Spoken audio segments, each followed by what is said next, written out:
Hello everyone, welcome to G centric. और पिछले lecture तक हम लोग क्या कर चुके हैं, बेसिक सॉल्विंग टेक्निक जो कि यूनिट 2 चल रही है उसमें केवीएल केसीएल के ऊपर न्यूमेरिकल प्रॉब्लम सॉल्व कर चुके हैं। इस यूनिट में या इस लेक्चर में हम ये बोलेंगे कि यहाँ पर आगे की चीजें पढ़ेंगे, आगे के जो टॉपिक्स है equivalent circuit with respect to sources, equivalent RLC circuit, ये सब चीज हमें लोग पढ़ने वाले हैं। और ये देखिए, इस तरह के क्वेश्चन जो है वो बहुत ही आसान दिखते हैं, बट एग्जामिनेशन में हम लोग ट्रिक्स भूल जाते हैं। जो छोटी छोटी जो प्रॉपर्टीज या ट्रिक्स समझी हम लोगों ने वो भूल जाते हैं, तो उसकी वजह से क्वेश्चंस लेंदी हो सकते हैं। अब यहाँ पर ये क्वेश्चन बहुत ही मजेदार है, कुछ चीजें यहाँ पे समझाने वाली इस तरह का क्वेश्चन मैंने लिया है। आप लोग में से बहुत सारे लोग इसको देखते से ही कर देंगे, बट यहाँ पे कुछ चीजें इंपॉर्टेंट है। अब देखिए, मैंने आपको equivalent circuit with respect to sources में पढ़ा रखा है कि जब भी कभी वोल्टेज प्लस माइनस V1 और प्लस माइनस V2 इस तरीके से कनेक्ट होगा तो हम क्या बोल सकते हैं, इसको एक ही वोल्टेज सोर्स देके V1 प्लस V2 बोल सकते हैं। ठीक है। और कई बार अगर पोलरिटी सपोज करिए प्लस माइनस की जगह माइनस प्लस रहेगी तो हम क्या करेंगे, जो बड़ा रहेगा उसका साइन फॉलो होगा। लेटेस्ट सपोज V1 बड़ा है तो जो बड़ा रहेगा उसका साइन फॉलो होगा और V1 माइनस V2 हो जाएगा। सिमिलरली कुछ प्रॉपर्टी हम लोगों ने करंट सोर्स में भी पढ़ी है। ठीक है। करंट सोर्स की अगर प्रॉपर्टी की बात करें तो ये हमारा I1 है कुछ इस तरीके से, और ये I2 है। ठीक है। ये प्रॉपर्टीज बहुत काम की क्योंकि क्वेश्चन सॉल्व करते टाइम पे प्रॉपर्टी काम आ जाती है। डायरेक्शन दोनों का एरो ऊपर की साइड है तो I1 प्लस I2। ठीक है। और अगर अपोजिट एरो है तो जो भी बड़ा रहेगा माइनस छोटा वाला I1 माइनस I2, जो भी बड़ा रहेगा उसके हिसाब से चीजें चलेगी। तो ये कुछ प्रॉपर्टीज सोर्सेस की होती है जो कि इंपॉर्टेंट होती है, उसके ऊपर ये क्वेश्चन है। अब देखिए, यहां पर I1 I2 और ये वोल्टेज V फाइंड आउट करना है हमें, और इन दोनों का पोलरिटी देखिए, प्लस से क्या कनेक्ट है, प्लस। तो जब प्लस से या प्लस या माइनस से माइनस डायरेक्टली कनेक्टेड होते हैं, इसका मतलब ये सब्ट्रैक्टिव पोलरिटी है और दोनों की वैल्यू क्या है, 8 वोल्ट है। 8 माइनस 8 0। और वोल्टेज 0 होता है तो क्या होता है, शॉर्ट सर्किट या ओपन सर्किट, है ना, पहले लेक्चर में पढ़ाया शॉर्ट सर्किट। तो इसका मतलब है कि मैं यहां से इन चीजों को हटा देता हूं। ये सर्किट एक बार और अगर मैं ड्रॉ करूं, है ना, मैं कॉपी कर देता हूं, हमारे पास फैसिलिटी है पूरी की पूरी, इस क्वेश्चन को नहीं डिस्टर्ब करूंगा। एक कॉपी फिर से कर देता हूं मैं। ठीक है, ये कॉपी कर दिया मैंने, और यहां पर ये दोनों क्या है, हमारे शॉर्ट सर्किट हो जाएंगे प्रॉपर्टी के हिसाब से। प्रॉपर्टी के हिसाब से क्या हो जाएंगे, शॉर्ट सर्किट हो जाएंगे। तो ये हो गए शॉर्ट सर्किट। ठीक है, शॉर्ट सर्किट। अब आप बोलोगे सर शॉर्ट सर्किट हो गया तो सब कुछ तहस नहस हो गया, ऐसा नहीं होता है। ठीक है, चलिए अब देखिए, आपके सामने शॉर्ट सर्किट है और ये है ग्राउंड टर्मिनल। एक पूरे नेटवर्क में एक ग्राउंड टर्मिनल होता है जिसको हम क्या बोलते हैं, 0 वोल्ट। ये 0 वोल्ट है तो ये भी 0 वोल्ट है, ये भी 0 वोल्ट है, और ये भी 0 वोल्ट है, और ये 0 वोल्ट है। याद है आपको जब मैंने ओम्स लॉ पढ़ाया था नेटवर्क में, तब आपको दो चीजें बताई थी मैंने कि देखिए, आपके सामने अगर इस तरीके से कोई वैल्यू गिवन है, एक रेजिस्टेंस है 2 ओम का और प्लस 5 वोल्ट और प्लस 5 वोल्ट अगर इस तरीके से गिवन है तो बताइए I1 कितना होगा। और इस तरीके से एक और एग्जांपल लेता हूं, प्लस 5 वोल्ट और प्लस 5 वोल्ट, और यहां पे बताइए I2 क्या होगा। ठीक है, तो बहुत सारे लोगों ने डिफरेंट डिफरेंट आंसर दिए थे, है ना, इस तरह का डिस्कशन याद होगा ये। तो जब भी देखिए क्या होता है, एक प्रॉपर्टी होती है कि जब भी दोनों पोटेंशियल बराबर हो और बीच में फंडामेंटल एलिमेंट भी हो, तब हम क्या बोलेंगे, करंट 0 एम्पेयर बोलेंगे। बट जब भी दोनों तरफ पोटेंशियल बराबर है, दोनों तरफ वोल्टेज बराबर है और बीच में कोई भी फंडामेंटल एलिमेंट नहीं है, उस टाइम पर करंट 0 नहीं होगा, नॉट इक्वल टू 0। क्यों? क्योंकि जो करंट 0 हो रहा है ये किसको देखते हुए हो रहा है, I1 equal to V divided by R, मतलब पोटेंशियल डिफरेंस, मतलब 5 माइनस 5 डिवाइडेड बाई 2 ओम, तो 0 डिवाइडेड बाई 2, 0 डिवाइडेड बाई 2 तो कितना हो गया, 0 हो गया। बट यहां पे ओम्स लॉ फॉलो नहीं होगा, क्योंकि ये क्या है, शॉर्ट सर्किट क्या होता है, नॉन लीनियर एलिमेंट होता है। क्या होता है, शॉर्ट सर्किट ब्रांच है वो नॉन लीनियर कैरेक्टरिस्टिक्स है, इस वजह से ओम्स लॉ अलाउ नहीं होता है। इस वजह से हम ये बोलेंगे कि यहां पर शॉर्ट सर्किट ब्रांच में करंट फ्लो होता है, कोई भी वैल्यू का हो सकता है वो, बट 0 नहीं रहेगा, इतनी गारंटी है। और यहां पर जब भी दो पोटेंशियल बराबर और फंडामेंटल एलिमेंट लगा, इसमें गारंटीड करंट 0 होगा। सिमिलर क्वेश्चन ये है, यहां पर देखिए दो ब्रांचेस है, सिमिलरली 0 वोल्ट है और यहां पे करंट निकालना है, और 0 वोल्ट है, यहां करंट निकालना है, तो गारंटीड हम क्या बोल सकते हैं कि यहां तो 0 एम्पेयर होगा, यहां तो क्या होगा 0 एम्पेयर होगा। तो अब क्वेश्चन बहुत आसान हो गया, इधर से 2 एम्पेयर आ रहा है, इधर से 2 एम्पेयर आ रहा है, इधर 0 एम्पेयर जा रहा है, तो केसीएल अगर इस पॉइंट पे लगा देंगे तो केसीएल कितना हो जाएगा, इनकमिंग इक्वल टू आउटगोइंग। तो I1 कितना हो जाएगा -2 एम्पेयर। तो इसमें करंट क्या फ्लो करेगा, इसमें करंट फ्लो करेगा -2 एम्पेयर का। इसका मतलब है कि अगर मैं डायरेक्शन सही कर दूं तो इस तरीके से 2 एम्पेयर होगा, बट हमें क्या पूछा है, ये डायरेक्शन पहले से क्वेश्चन में गिवन है, हमें नहीं बदलना है अपने मन से। तो इसको I1 जो डायरेक्शन गिवन है उसके हिसाब से, उसके नोटेशन के हिसाब से हमें आंसर क्या लगाना है, -2 एम्पेयर लगाना है। ठीक है, हम जानते हैं कि उल्टा फ्लो होगा, बट हमें कराना नहीं है, हमें आंसर लगाना है ना। तो जो नोटेशन एग्जामिनर ने दिया है उसके हिसाब से हमें आंसर लगाना है। तो I1 की वैल्यू कितनी हो जाएगी 2 एम्पेयर, I2 की वैल्यू 0 एम्पेयर। अब ये वोल्टेज निकालना है, तो वोल्टेज निकालने के लिए केवीएल घूम जाइए, केवीएल कोई सी भी ब्रांच में घूम सकते हैं, चाहे इधर, चलो इधर ही घूम जाते हैं। तो कितना हो जाएगा +4 नॉट +4 +V, और यहाँ पे प्लस माइनस कितना हो गया 4 वोल्ट हो गया। तो इसका मतलब है -4 = 0। तो ये वाला वोल्टेज क्या हो जाएगा 4 वोल्ट हो जाएगा। ठीक है, तो देखिए इस पूरी ब्रांच में क्या हुआ, इस पूरी ब्रांच में ये वोल्टेज और ये वोल्टेज आपस में कैंसिल होके ओवरऑल स्ट्रिंग का जो वोल्टेज है वो क्या है 0 वोल्ट है। और 0 वोल्ट क्योंकि यहां पे भी 0 वोल्ट है और यहां पर भी 0 वोल्ट है। तो जो नोड के ऊपर का जो वोल्टेज होता है वो किसको, वो कौन सा वोल्टेज रिप्रेजेंट करता है, वो पूरी स्ट्रिंग का वोल्टेज रिप्रेजेंट करता है। एक और चीज सिखा रहा हूं, जो भी नोड का वोल्टेज होता है वो पूरी स्ट्रिंग का वोल्टेज रिप्रेजेंट करता है। अब उसके अंदर 1 4 5 10 सपोज करिए 10 एलिमेंट कनेक्टेड है और यहां का नोडल वोल्टेज 0, इसका मतलब वो जितने भी आपके 10 एलिमेंट है उनका अलजेब्रिक सम 0 होना चाहिए। ठीक है, तो 2-3 बहुत इंपॉर्टेंट चीजें सीखी, सिर्फ क्वेश्चन करना हमारा मकसद नहीं था, यहाँ पे कुछ कॉन्सेप्ट हमने सीखा, ये वाला कॉन्सेप्ट प्रॉपर्टीज वगैरह ये भी सीखी हम लोगों ने। ठीक है, तो ये बहुत काम की है। चलिए नेक्स्ट क्वेश्चन की तरफ बढ़ते हैं। Question number 12। तो अब पढ़ेंगे हम लोग इक्विवेलेंट सर्किट, इक्विवेलेंट रेजिस्टेंस निकालना, जो कि आपने 12th क्लास 11th क्लास सब जगह जानते हैं, बट एग्जाम में जब क्वेश्चन आता है तो फिर कंफ्यूज हो जाते हैं। ठीक है, तो ये बहुत ही प्यारा क्वेश्चन है, इसको करना है। 2 आपको दे रखे हैं पार्ट, दोनों अलग अलग सेपरेट क्वेश्चन है। फाइंड आर इक्विवेलेंट, इसका भी निकालना है, इसका भी निकालना है, बट मैंने क्वेश्चन नंबर 12 ही बोल दिया दोनों को मिला के, है ना। अब मैंने रेजिस्टेंस की वैल्यू गिवन नहीं दी है, चलिए कुछ भी मान लेते हैं रेजिस्टेंस की वैल्यू यहाँ पे, चलो वैल्यू दे देता हूं मैं। तो चलिए मैंने वैल्यू लिख दी है ना, वैल्यू के साथ में करेंगे तो ज्यादा अच्छे से समझ में आएगा। तो ये क्वेश्चन ट्राई करिए और फिर मेरा सॉल्यूशन भी देखना, ठीक है। तो सबसे पहले चलिए ये वाला क्वेश्चन करते हैं। तो ये आर इक्विवेलेंट जब निकालेंगे हम लोग, तो देखिए किस तरीके से निकाल रहे हैं। सपोज करो करंट यहां से फ्लो करेगा, यहां से फ्लो करेगा, यहां से फ्लो करेगा, और उसके बाद इसे लीस्ट रजिस्टिव पाथ नजर आ रहा है जो कि ये रहेगा। तो पूरा का पूरा करंट यहां से चले जाएगा, जिसको बोलेंगे हम लोग, इस वाली ब्रांच को बोल देंगे शॉर्ट सर्किट ब्रांच। क्या बोल देंगे इसको? शॉर्ट सर्किट ब्रांच बोल देंगे, ठीक है। तो इसका मतलब शॉर्ट सर्किट ब्रांच का रेजिस्टेंस कितना होता है? 0 ओम होता है। बाकी इन दोनों में इन दोनों ब्रांचेस में क्या होगा?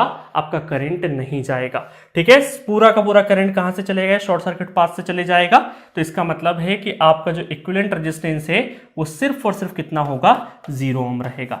जिस ब्रांच में करंट नहीं पास होता है, जिस ब्रांच में करंट फ्लो नहीं होता, उसको आर इक्विवेलेंट में काउंट नहीं करते हम लोग, ठीक है। चलिए, तो आपको याद रहेगा, जैसे हमारे शरीर में क्या होता है, जिस बॉडी के जिस पार्ट में ब्लड फ्लो नहीं होगा, तो वो बॉडी का जो वो पार्ट है वो क्या हो जाएगा? सड़ने लगेगा। इसका मतलब वो आपके एक्टिव बॉडी का पार्ट नहीं है, उसको कट भी कर देंगे तो कोई मतलब का नहीं रहेगा, है ना। तो ये एग्जाम्पल इसलिए दे ताकि याद रहे, क्योंकि बहुत इंपॉर्टेंट है। अब अभी बताता हूं ये वाले में। अब इसमें भी बहुत सारे स्टूडेंट बोलेंगे सर यहां से हमने करंट फ्लो कराया, तो यहाँ पे 2 ब्रांचेस नजर आ रही, तो जाएगा करंट। अब यहाँ पे आके कंफ्यूज जाते हैं कि सर पूरा का पूरा शॉर्ट सर्किट नजर आ रहा है, शॉर्ट सर्किट ब्रांच नजर आ रही, तो उसमें चले जाएगा, उसमें जाने के बाद फिर डिवाइड होगा।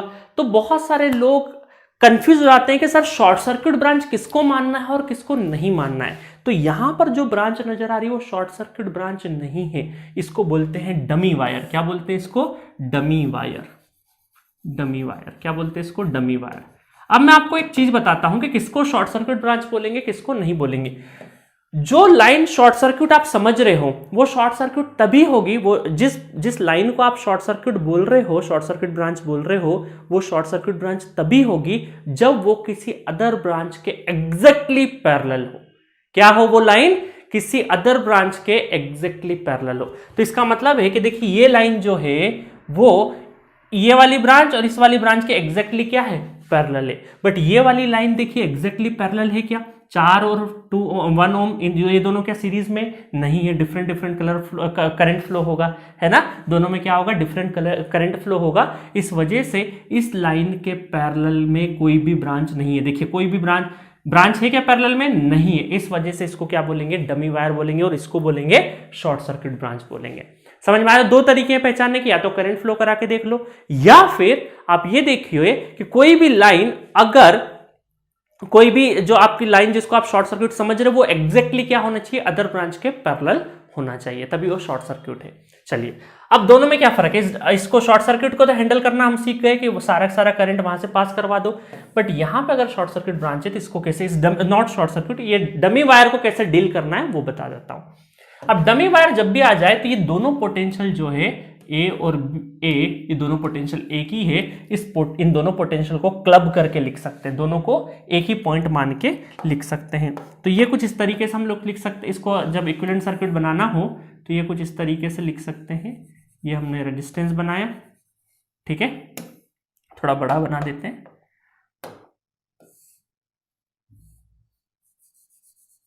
ठीक है, ये हम लोगों ने बना दिया, और ये क्लब किया हम लोगों ने, क्लब करके ऐसे लिखना है,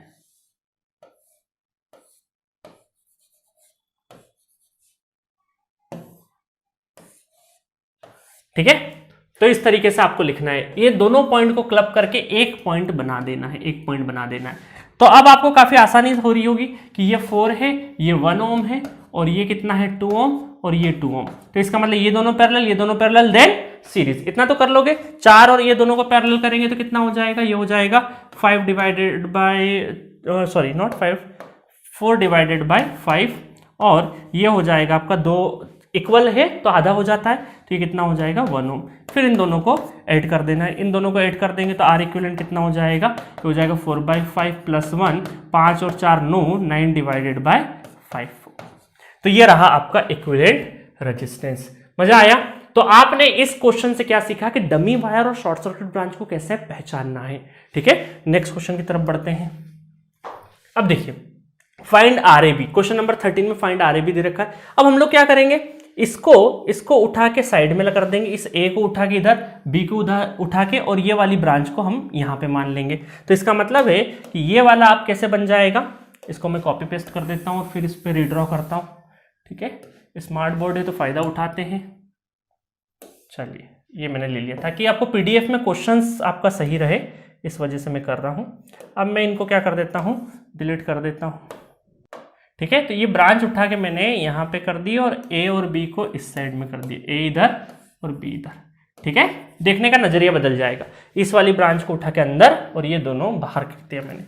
अब मुझे एक चीज बताओ, ये डमी वायर है या शॉर्ट सर्किट वायर है, क्या समझेंगे इसको। मैंने क्या समझाया कि शॉर्ट सर्किट का डेफिनेशन क्या है, कि जो लाइन है जिसको आप समझ रहे हैं वो एग्जैक्टली पैरेलल हुई किसी अदर ब्रांच के, तो वो शॉर्ट सर्किट कहलाएगा। बट है क्या एग्जैक्टली पैरेलल, नहीं है, इसका मतलब ये क्या है, डमी वायर है। और डमी वायर इसका मतलब दोनों को क्लब कर देंगे, दोनों को क्लब कर देंगे तो ये कुछ इस तरीके से, ये कुछ इस तरीके से क्लब आप कर दिए। एक काम करते हैं, इसको और थोड़े से सिस्टमेटिक तरीके से लिखते हैं, ठीक है। ये क्लब करके ये एक पॉइंट बना दिया हमने, तो दूसरा पॉइंट फिर ये वाला, ठीक है, समझ में आया। तो ये दोनों पोटेंशियल क्या कर दी मैंने, इन दोनों पॉइंट्स को मिला के एक पॉइंट बना दिया, ये वाला पॉइंट, ये वाला पॉइंट है ना, जो कि आपको नजर आ रहा होगा। इन दोनों पॉइंट्स को मिला के एक पॉइंट कर दिया मैंने, नजर आ रहा है कुछ 3D में इस तरीके से जाएगा, 4 और 2 इधर की साइड में आ जाएगा, 4 2 और ये 1 और 2, तो ये दोनों का में पैरेलल, तो पैरेलल हो जाएगा तो कितना हो जाएगा, 4 और 2 तो 4 दूना 8, 8/6, और ये जो हो जाएगा 2 और 3 तो 2 डिवाइडेड बाय 3। इन दोनों को जब सॉल्व कर लेंगे तो आंसर आ जाएगा आपका आरएबी हो जाएगा 2 ओम इज द आंसर, ठीक है। तो मजा आया। तो आपने सीखा कि आर इक्विवेलेंट सॉल्व करते टाइम पे डमी वायर और शॉर्ट सर्किट में कैसे डिफरेंशिएट करना है।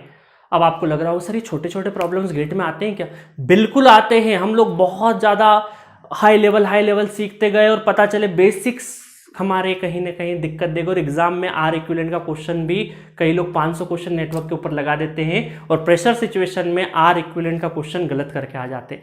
लिटरली गेट में पूछे जाते हैं आर इक्विवेलेंट के ऊपर क्वेश्चंस, ठीक है। अब आप बोलेंगे सर एल इक्विवेलेंट या फिर सी इक्विवेलेंट इनके ऊपर भी क्वेश्चंस आते हैं। जी हाँ, बिल्कुल आते हैं, बट ज्यादातर क्वेश्चंस आपको आर इक्विवेलेंट के ऊपर मिलेंगे। और जिस तरीके से हम सीरीज और पैरेलल का कॉम्बिनेशन जो रेजिस्टेंस के लिए फॉलो करते हैं, वैसा के वैसा इंडक्टेंस और वैसा के वैसा इंपीडेंस के लिए कैपेसिटेंस में उल्टा चलता है। कैपेसिटेंस में क्या करते हैं, जैसे रेजिस्टेंस में हम सीरीज में डायरेक्टली ऐड कर देते हैं, तो कैपेसिटेंस में पैरेलल में डायरेक्टली ऐड कर देते हैं। तो इतना सा अंतर होता है। चलिए नेक्स्ट क्वेश्चन की तरफ बढ़ते हैं।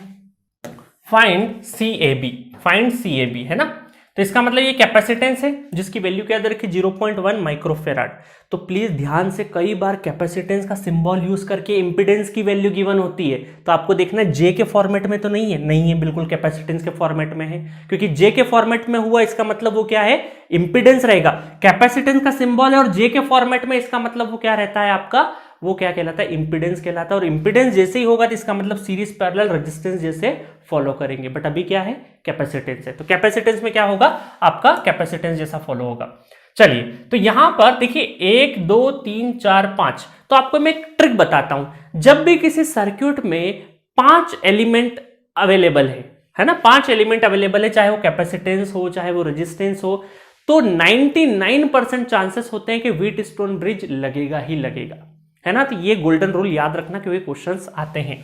तो इसका मतलब है कि यहां पर भी 5 है, तो हम लोग एक बार चेक करेंगे, और व्हीटस्टोन को चेक करने के लिए इसको थोड़ा सा रीअरेंज करना पड़ेगा। रीअरेंज का मतलब है कि ये ए पॉइंट है तो ये भी ए पॉइंट ही रहेगा, ठीक है, और ये बी पॉइंट है तो ये बी पॉइंट रहेगा, और सी और ये है डी। जब भी आपको थोड़ा सा नेटवर्क कॉम्प्लेक्स नजर आए तो उसको रीअरेंज करने की कोशिश करें, ठीक है, तो ये रूल होता है। अच्छा, अब इसको रीअरेंज करेंगे तो हम लोग व्हीटस्टोन ब्रिज अगर सेटिस्फाई कराने की कोशिश कर रहे हैं तो व्हीटस्टोन ब्रिज ए बी और सी और डी, कुछ इस तरह के ब्रिज टाइप में ही हम लोग कनेक्ट करेंगे तो ज्यादा अच्छा रहेगा।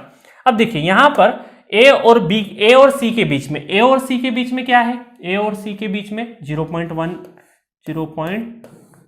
कैपेसिटेंस, सभी एक ही वैल्यू है तो मैं सी ले लेता हूं अभी, है ना। और सी और बी के बीच में एक कैपेसिटेंस, ठीक है, और बी और डी के बीच में, बी और डी के बीच में एक कैपेसिटेंस है, रीअरेंज करना सीख गए हम लोग। और ए और डी के बीच में एक कैपेसिटेंस है, ठीक है, और एक कैपेसिटेंस आपका डी और सी के बीच में है क्या, डी और सी के बीच में एक कैपेसिटेंस है, बिल्कुल जी हाँ कैपेसिटेंस है, और ए और बी के बीच में हमें पूछा है। समझ में आया। तो अब आप देखिए यहाँ पे व्हीटस्टोन ब्रिज में क्या होता है कि अपोजिट साइड, ये भी सी ये भी सी ये भी सी, अपोजिट साइड की जो ब्रांचेस के पैरामीटर उनको मल्टीप्लाई करिए, ठीक है, तो इसके अपोजिट ये सी इंटू सी और सी इंटू सी, तो अगर वो सेम है तो इसका मतलब है व्हीटस्टोन ब्रिज फॉलो होगा। और व्हीटस्टोन ब्रिज का मतलब है कि जो उसकी ब्रांच शंट ब्रांच है वहां जीरो डिफ्लेक्शन शो होता है। गैल्वेनोमीटर होता है तो उसमें करंट का जो डिफ्लेक्शन है वो जीरो होता है, नल डिफ्लेक्शन बोलते हैं, 0 एम्पेयर, मतलब 0 एम्पेयर, इसका मतलब उसको काउंट करना ही नहीं है इक्विवेलेंट में, और उसको हटा देते हैं। उसको हटा देंगे तो ये पूरा का पूरा 0 हो जाएगा, और 0 हो जाएगा, इसको पूरे को हटा देते हैं और हटा देंगे, तो उसके बाद आपका जो इक्विवेलेंट सर्किट बनेगा वो कुछ इस तरीके से बनेगा। सी और सी दोनों कायम हो जाएंगे, सीरीज में हो जाएंगे, तो 2C मत कर देना, कैपेसिटेंस में उल्टा चलता है, कैपेसिटेंस में ये हो जाएगा C/2 है ना, ये दोनों, क्योंकि ये 0 एम्पेयर, इसको हटा देंगे, है ना। अभी मैं हटा नहीं रहा हूं ताकि पीडीएफ में नहीं तो हटा हुआ नजर आएगा, तो C+C नहीं करना है, C/2 है ना, जो रेजिस्टेंस में सीरीज में चलता है कैपेसिटेंस में उल्टा चलता है। अब क्रैश कोर्स में इतनी चीजें तो आपको पता होनी चाहिए। ये भी हो गया C/2, और पैरेलल में क्या हो जाएगा, पैरेलल में क्या हो जाएगा, अगर ये बराबर है बराबर तो डायरेक्टली ऐड होंगे, तो C/2 ऐड हो जाएंगे, तो A और B, CAB जो होगा, CAB वो कहलाएगा C मतलब हमारे इसके हिसाब से 0.1 माइक्रोफेराड, तो इज द आंसर। तो CAB कितना हो गया, 0.1 माइक्रोफेराड हो गया, ठीक है। नेक्स्ट क्वेश्चन देखते हैं। अब ये सेम क्वेश्चन में से मैंने 2 कैपेसिटर हटा दिए, तो अब आपको लगेगा कि अब तो सर व्हीटस्टोन ब्रिज तो है नहीं, 5 थे, तो फिर भी इसको रीअरेंज करने की कोशिश करिए, क्योंकि डायरेक्टली करेंगे तो बहुत ज्यादा टफ हो जाता है। तो A है और ये पॉइंट भी क्या कहलाएगा, A पॉइंट कहलाएगा, क्योंकि शॉर्ट सर्किट है, नॉट शॉर्ट सर्किट नहीं बोलूंगा, मतलब बोलने में शॉर्ट सर्किट, बट कई बार वो डमी वायर भी हो सकता है, ठीक है, और मतलब सेम पोटेंशियल वाले पॉइंट्स ऐसा बोल सकते हैं ना। तो A पॉइंट, तो ये A पॉइंट, ये B और ये पॉइंट भी आपका बी पॉइंट, क्योंकि बीच में कोई भी एलिमेंट नहीं है। मतलब दो ही पॉइंट है ए और बी, तो ए और बी के अंदर ही पूरा का पूरा समा जाएगा ये। तो ए और B, A B, B A B, तो सभी तीनों के तीनों कैपेसिटर जो है वो ए और बी के बीच में ही लाई कर रहे हैं। इसका मतलब वो क्या है, तीनों आप एक दूसरे के पैरेलल में, सेम वैल्यू है, सी सी सी सी सेम वैल्यू है, तो कितना हो जाएगा, सी ए बी हो जाएगा सी बाय 3। सी बाई 3 मतलब 0.1 डिवाइडेड बाई 3 माइक्रो फैराड। ठीक है, तो बहुत ही आसान तरीका होता है रीअरेंज करना। तो जब भी कॉम्प्लेक्स सर्किट नजर आए तो उसको रीअरेंज करिए, जब भी 5 पैरामीटर 5 एलिमेंट नजर आए तो डायरेक्टली आप कोशिश करिए व्हीटस्टोन ब्रिज को कन्वर्ट करने की, क्योंकि 99% चांसेस होंगे व्हीटस्टोन ब्रिज लगेगा ही लगेगा। और व्हीटस्टोन ब्रिज नहीं लगेगा तो फिर क्या लगेगा, स्टार डेल्टा ट्रांसफॉर्मेशन। समझ में आया? तो बहुत ही इंपॉर्टेंट कॉन्सेप्ट है सारे के सारे जो कि एग्जाम में आते हैं। सो नेक्स्ट क्वेश्चन देखते हैं, क्वेश्चन नंबर 15। बहुत ही अच्छा क्वेश्चन है, दिखने में बड़ा कॉम्प्लेक्स है। कई सारे स्टूडेंट इसको स्टार डेल्टा सॉल्व करने की कोशिश करते हैं, क्योंकि इस तरह का जो डेल्टा है वो बहुत ही फोकसफुली नजर आता है, तो कई लोग इसको स्टार डेल्टा के कन्वर्जन में करने की कोशिश करते हैं, बट ऐसा नहीं करना है। सबसे पहले क्वेश्चन को बहुत आराम से देखना है। आपको सारे इंडक्टेंस दे रखे हैं, और इंडक्टेंस का सीरीज पैरेलल कॉम्बिनेशन रेजिस्टेंस जैसा ही होता है, ये बात आपको ध्यान रखना है। ए और बी मैं थोड़ा सा और जूम कर देता हूं अगर नहीं आ रहा हो नजर, तो इन दो पॉइंट्स के बीच में आपको क्या निकालना है, इक्विवेलेंट इंडक्टेंस निकालना है। अब देखिए ये जो टर्मिनल है पूरा पूरा कॉम्प्लेक्स नजर आ रहा है सर्किट, तो थोड़ा सा सिंप्लीफाई कर लेते हैं, इसको रीअरेंज कर लेते हैं। Let us rearrange. तो यहां पर इस टर्मिनल को ए और बी गिवन, इसको सी मान लेता हूं मैं, और इसको सी माना है तो ये भी सी रहेगा, ये भी सी रहेगा, और ये भी सी रहेगा। ठीक है, मतलब ये टर्मिनल भी सी हो गया। और कोई देख रहा है क्या नोड? बिल्कुल नहीं। तो मतलब पूरा का पूरा नेटवर्क 3 नोड के बीच में ही है ना? तो इसका मतलब है कि यहां पर 3 नोड हम लोग बनाते हैं, यहां पर सिंपली 3 नोड, ए नोड, बी नोड और सी नोड बना देते हैं। ठीक है, चलिए अब यहां पर देखते जाइएगा, ए और सी के बीच में, ए और सी के बीच में एक इंडक्टर है जिसकी वैल्यू कितनी है आपकी, 2 हेनरी है। ठीक है, और ए और सी के बीच में फिर एक है 1 हेनरी का, इसका मतलब इसके पैरेलल में 1 हेनरी का एक और लगा देते हैं। सी और बी के बीच में, और बी और सी के बीच में, ठीक है, अगेन क्या है, 2 हेनरी है ना। बेवकूफ बनाने के लिए हमें ये क्वेश्चन दिया है, क्योंकि इसमें क्या है, रीअरेंज कर देंगे तो आपस में पैरेलल दिख जाएंगे। और ए और बी दे रखा है हमें, तो ए और बी को थोड़ा सा नीचे की साइड में बना देते हैं। ए और बी के बीच में 1 हेनरी है ना। एक बार गिन सारे लेना, 1 2 3 4 5, 1 2 3 4 5 है ना। 4 टर्मिनल होते तो व्हीटस्टोन ब्रिज की पॉसिबिलिटी होती, बट 3 ही है ना। अब यहां से इसको थोड़ा सा ऐसे कर लोगे तो देखना आसान होता है, ए और बी। अब देखिए ये दोनों पैरेलल में, ये दोनों पैरेलल में, ये दोनों पैरेलल सॉल्व होकर अगेन सीरीज में, देन वापस इसके साथ में जो भी कॉम्बिनेशन आएगा 1 हेनरी के साथ में पैरेलल में। इतनी सी बात थी। तो अब देखिए इसको सॉल्व करना बड़ा आसान है। यहाँ पर ये दोनों आपके क्या होंगे, पैरेलल में, तो पैरेलल में क्या बनेगा, 2 × 1, 2 डिवाइडेड बाई 3, 2 डिवाइडेड बाई 3। इसका मतलब है कि ये आपका बनेगा 2/3, 2/3 तो 4/3, और ये हो जाएगा 1 हेनरी। ठीक है, तो अब इन दोनों का पैरेलल जब सॉल्व करेंगे तो L equivalent 4/3 × 1 divided by 4/3 plus 1। ठीक है, तो ये हो जाएगा, ऊपर तो 4/3 नजर आएगा, नीचे आएगा 3 तो 7/3, 3 से 3 कैंसल, तो 4/7 is the answer. C is the correct answer for this question. था ना मजेदार? दिखने में बड़ा था बट छोटा था। आपको कोशिश करना है आर इक्विवेलेंट के ऊपर जब भी क्वेश्चन आए तो रीअरेंज करना है, या फिर कहीं ना कहीं छोटा सा क्लू छुपा रहेगा। नेक्स्ट क्वेश्चन की तरफ बढ़ते हैं। Question, determine the input resistance R in. इस तरह के क्वेश्चंस कम देखने को मिलते हैं गेट एग्जामिनेशन में, क्योंकि ये इस तरह की जो स्टैंडर्ड कैलकुलेशन है, लंबी चौड़ी जो कैलकुलेशन है, ये कम देखने को मिलती है। बट इसमें बहुत लंबी चौड़ी कैलकुलेशन नहीं कर सकते हो इतनी कैलकुलेशन। तो इस तरह के क्वेश्चंस जो कि वैल्यू कम है, जिसमें कैलकुलेशन कम है, तो ऐसा एक्सपेक्ट किया जा सकता है। ठीक है, अब देखिए यहां पर क्या दे रखा है, 1 ओम, फिर दो रेजिस्टेंस, फिर 3 रेजिस्टेंस, फिर 4, और ये कहां तक जाएगा, 10 स्टेजेस तक जाएगा। 10 स्टेजेस तक जाएगा। इसका मतलब हम लोग मान के चले कि अगर मुझे आर इक्विवेलेंट निकालना है तो पैरेलल कॉम्बिनेशन है, तो 1/R equivalent equal to 1/1 plus second वाले का लिखूंगा तो कितना हो जाएगा, 1 बाय कितना हो जाएगा, 2 plus 1/3 plus 1/4 and up to कहाँ तक 1/10 तक, क्योंकि 10 स्टेजेस है। तो ये पूरा का पूरा आपको कैलकुलेट करना है। तो इसके 4-5 तक तो हमें पता ही होते हैं कि 1 प्लस, फिर इसको 1/2 मतलब 0.5, ठीक है, 0.33, 0.25, इस तरीके के 0.5। तो इस तरीके की चीज़ें हमें वैसे भी पता होती है। 0.33, ठीक है, 0.25 इतना तो रटा रहता है, इतना 1/5 का 0.2, 1/6 का, इस तरीके से 5 तो मैंने यहीं पे कर दी है ना, बाकी 5 2 मिनट, क्योंकि कैलकुलेटर भी है आपके पास।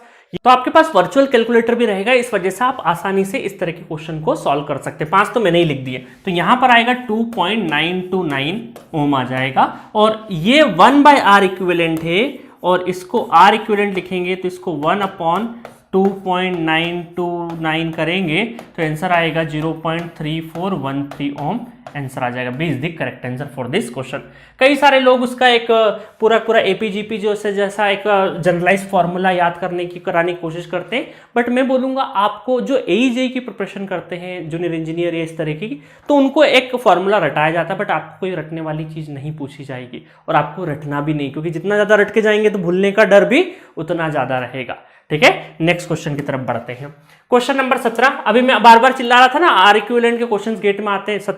2017 में 17 क्वेश्चन है लकीली, तो 2017 में इलेक्ट्रिकल में क्वेश्चंस पूछा गया है, और यह पूछा है equivalent resistance between the terminal A and B. अब देखिए यहां से ए और बी के बीच में इक्विवेलेंट रेजिस्टेंस पूछा है। अब आप सीरीज पैरेलल ढूंढने लगते हैं, तो ये तो आपके क्या हो गया, दोनों सीरीज में हो गए, तो 1 ओम काय में हो गए, सीरीज में हो गया। अब देखिए यहां पर आपको एक ये पोटेंशियल और ये पोटेंशियल, ये वाली जो ब्रांच है, इस ब्रांच को उठा के मैं यहां पे रख देता हूं, और 6 वाली ब्रांच को उठा के यहां लिख सकता हूं। कोई दिक्कत है क्या, क्योंकि ये एक ही पोटेंशियल पे कनेक्ट है पूरा का पूरा। तो इसका मतलब है मैंने क्या किया, यहां पर सिर्फ इस वाले में 1 ओम, 3 ओम, ठीक है, और 0.18 जो भी था, ये उठा के मैंने यहां रख दिया। 6 ओम को उठा के यहां रख दिया, 2 ओम यहाँ पे बना हुआ है, और 6 ओम यहाँ पे बना हुआ है, ठीक है। और ये वाली जो ब्रांच है, ये वाली ब्रांच, इसको पकड़ के यहाँ, और 3 ओम को पकड़ के यहाँ कर दिया मैंने, 3 ओम को पकड़ के यहाँ कर दिया। देन आपका ये क्या हो जाएगा, 1 और 1 2 ओम हो जाएगा, ठीक है। तो ये 3 ओम और ये 3 ओम, ठीक है, ये 2 ओम और ये 1 ओम, ये 0.8 हो गई बात बराबर। अब तो बड़ी आसानी से कर लोगे। 2 ओम यहाँ पे है, 6 और 3, इनका पैरेलल भी सॉल्व कर ही देते हैं। इनका पैरेलल सॉल्व करेंगे तो कितना हो जाएगा, 6 3 18 डिवाइडेड बाई 9, तो 3 3 तारी 9, 3 दूना 6, 2 ओम। तो 2 ओम 2 ओम, तो इसका मतलब है कि ये 2 ओम है ना, देखिएगा ये 2 ओम 2 ओम 2 ओम पैरेलल बन के क्या होगा 1 ओम। 1 ओम और 3 ओम कितना हो जाएगा, और सॉरी 2 ओम और 1 ओम कितना हो जाएगा 3 ओम। तो ये पूरा का पूरा 3 ओम, और ये अगेन वापस से आपका देखो इस तरीके से बनेगा, ठीक है, 1 ओम 0.8, और ये हो जाएगा आपका 2 ओम, और ये मैंने क्या बताया 2 पैरेलल 1, 2 और 1 3 है ना, ये हो गया आपका 3, ठीक है। तो 3 और 2 पैरेलल में, तो 3 दूना 6, 6 डिवाइडेड बाई 5, इसका मतलब हो जाएगा ये 1.2, ठीक है, 1.2 हो जाएगा। तो अब देखिए बहुत आसान हो गया, ये हो गया 1.2, ये हो गया 0.8, 1.2 और ये हो गया 1, तो ये हो जाएगा 2 और 1 3, तो आर इक्विवेलेंट कितना हो जाएगा 3 ओम हो जाएगा। तो 3 ohm is the correct answer for this question. तो आपको देखो वैल्यू, क्योंकि 2016 के बाद से आपका फिजिकल कैल से अलाउ नहीं है, वर्चुअल कैलकुलेटर है, तो जो भी वैल्यू इस तरीके से दी जाती है कि आप अगर सही डायरेक्शन में सॉल्व करेंगे तो आपकी वैल्यूज बहुत आसानी से सॉल्व होगी, है ना। देखिए यहाँ पे 0.8 कुछ इस तरीके से दिया है ताकि यहाँ पे पूरा ये वाला सॉल्व होके कितना है 1.2 है, तो इन दोनों को ऐड करना आसान रहे। 1.2 प्लस 2 0.8 तो कितना हो जाए 2 हो जाए, और 1 3, तो आसानी से कैलकुलेट हो सके। क्योंकि गेट में कभी भी आपको लेबोरियस वर्क नहीं किया जाएगा, आपको ऐसा नहीं दिया जाएगा कि क्वेश्चन आपको क्वेश्चन दे दिया आप करते रहो सॉल्व करते रहो। वो एकाध दुख का क्वेश्चन अगर डला ऐसा कि जिसमें लेबोरियस वर्क मांग की डिमांड है क्वेश्चन करने में, इसका मतलब वो क्वेश्चन हमें छोड़ना है, ठीक है। तो इस चीज का ध्यान रखना, क्योंकि दे वांट एनालिटिकल पीपल, ठीक है, लेबोरियस पीपल नहीं चाहते वो। तो ये 2017 का क्वेश्चन है, बहुत ही अच्छे से किया। नेक्स्ट क्वेश्चन की तरफ बढ़ते हैं। सो नेक्स्ट क्वेश्चन देखते हैं, क्वेश्चन नंबर 18, 2015 का क्वेश्चन इलेक्ट्रिकल में पूछा गया है। आपको 2 ओम रेजिस्टेंस के अक्रॉस करंट निकालना है। तो ये क्वेश्चन मैं नहीं करवाऊंगा क्योंकि आप खुद समझदार हैं। देखिए रेजिस्टेंस गिनिए 1 2 3 4 5, जब भी 5 रेजिस्टेंस व्हीटस्टोन ब्रिज की पॉसिबिलिटी है। इसका मतलब इस पॉइंट को मैं ए मानता हूं, इसको बी मानता हूं, इसको मैं सी पॉइंट मान लेता हूं और इसको डी मान लेता हूं। अब रीअरेंज कर लीजिए, है ना, जिस तरीके से सिखाया है व्हीटस्टोन ब्रिज लगेगा और ये करंट आपका कहाँ रहेगा, सी ए और बी। देखिए ये ए है, ये बी है, ये सी है और ये डी है, ठीक है। और आपसे पूछा है ये करंट, तो पहले तो हम लोग ए और बी के बीच में जो बैटरी है वो कुछ इस तरीके से प्लस माइनस लगा देते हैं, ठीक है, लगा दिया। और ए और सी के बीच में, ए और सी के बीच में 1, ठीक है, और सी बी और सी के बीच में, बी और सी के बीच में अगेन 1, और ए और डी के बीच में अगेन 1, और बी और डी के बीच में अगेन बी और डी के बीच में 1 ओम, और सी और डी के बीच में, सी और डी के बीच में क्या है, ये 2 ओम है, और आई करंट भी यहीं पे है। इसका मतलब व्हीटस्टोन ब्रिज, इसका मतलब 0 एम्पेयर, तो 0 एम्पेयर करंट आ जाएगा इसका आंसर, ठीक है। तो मैंने बताया था ना 5 एलिमेंट हो तो व्हीटस्टोन ब्रिज की पॉसिबिलिटी रहती है। नेक्स्ट क्वेश्चन देखते हैं, क्वेश्चन नंबर 19, बहुत ही मजेदार क्वेश्चन है। The driving point impedance seen from the source VS, VS से जब आप देखेंगे, थोड़ा सा मैं बड़ा कर देता हूं क्योंकि ये असल में IS है, आपको नोटेशन नजर नहीं आ रहा होगा, ये IS है, ये VS है और ये V1 है। और V1 कौन सा है, ये आपका डिपेंडेंट सोर्सेस है ना, करंट सोर्स है, तो 4V1 की वैल्यू गिवन है ना, नहीं नजर आ रही है तो मैंने बड़ी करके लिख दी है। आई बात समझ में। अब देखिए यहां पर आपको बोला है कि ये पोटेंशियल आपका कितना है, V1 है, ये पोटेंशियल V1 है, और आपसे पूछा है कि यहां से जब देखेंगे तो हमें रेजिस्टेंस क्या नजर आएगा। तो ये सोर्स, ये आपका क्या है, इनपुट इंपीडेंस, जो कि रेशो होगा VS और IS करंट का, VS और IS करंट। मतलब आपको VS और IS का अगर रेशो पता चल गया तो आप क्या पता कर सकते हैं, सो इनपुट इंपीडेंस पता कर सकते हैं।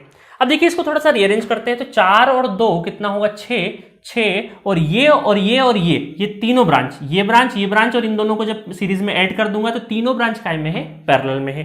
तो 3 ओम और इधर से 6 ओम, इन दोनों का पैरेलल लिखूंगा तो 3 × 6 डिवाइडेड बाई 9, 3 तारी 9, 3 दूना 6, तो 2 ओम हो जाएगा।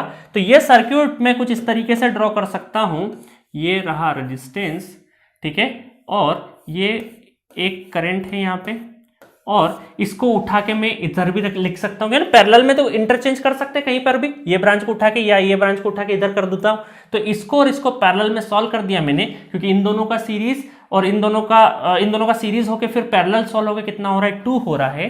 तो यहाँ पे 2 ओम रेजिस्टेंस है, और ये कितना हो जाएगा 4V1, और ये आपका रहेगा यहाँ से, ये वोल्टेज है आपका VS और ये है IS करंट, ठीक है। और एक चीज आपको यहाँ पे और गिवन है, प्लस माइनस V1। मैंने बताया था ना कि डिपेंडेंट सोर्सेस होता है उसका क्लू कहीं ना कहीं छिपा रहता है, तो यहाँ पे छुपा है आपका क्लू 2 ओम का, ठीक है। अब देखिए करंट कहाँ क्या फ्लो हो रहा है, यहाँ से IS करंट आ रहा है, यहाँ से 4V1 करंट आ रहा है, तो यहाँ पे करंट कितना हो जाएगा, इन दोनों का KCL लगा दे तो कितना हो जाएगा, IS प्लस 4V1, ठीक है। और इस तरीके से आप KVL लिख दीजिए, KVL अगर पूरे में लिख देंगे आउटर वाले लूप में तो कितना हो जाएगा, VS माइनस V1, और यहाँ पे प्लस और माइनस, तो 2 × 2IS माइनस 4, 4 दूना 8V1 इक्वल टू 0, है ना, KVL लिखा है मैंने।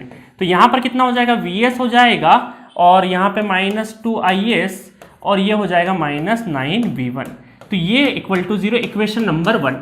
अभी देखो एक इक्वेशन बनी है, अब इस एक इक्वेशन में क्या है, आपको जो इक्वेशन चाहिए वो किस फॉर्मेट में चाहिए, VS और IS के फॉर्मेट में चाहिए। तो VS IS है, बस V1 को एलिमिनेट करना है, और V1 को एलिमिनेट करने के लिए आपके पास यहाँ एक रिलेशन बन सकता है, क्योंकि दूसरी इक्वेशन यहाँ से आ जाएगी। दूसरी इक्वेशन कैसे आ जाएगी, V1, तो V1 equal to I × R, तो IS × 2, तो ये हो जाएगा आपका 2IS।